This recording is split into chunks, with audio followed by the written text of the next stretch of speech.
అందరికీ నమస్కారం. మన మహాభారత కథల సిరీస్కి స్వాగతం. ఈ కథ ఎంతవరకు చెప్పుకున్నామో గుర్తుంది కదా? తర్వాత కథ కోసం ఎదురు చూస్తున్నారా? తెలుసుకుందామా మరి?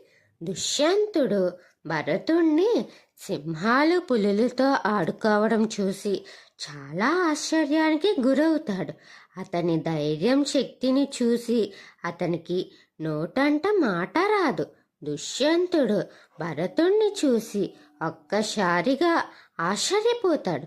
కొంతసేపటికి శకుంతలాని చూసి తన తప్పు ఎంత పెద్దదో గ్రహించి పశ్చాత్తాపంతో కన్నీరు పెట్టుకుని క్షమాపణ కోరుతాడు. శకుంతల తన బాధను పక్కన పెట్టి ఆయనను క్షమిస్తుంది. దుష్యంతుడు శకుంతల మళ్ళీ కలిసిపోతారు. తర్వాత ఏం జరిగిందో తర్వాత వీడియోలో తెలుసుకుందాం. ఎదురు చూస్తూ ఉండండి. వీడియో నచ్చితే లైక్, షేర్, కమెంట్ చేయండి. మన ఛానల్ని సబ్స్క్రైబ్ చేయండి.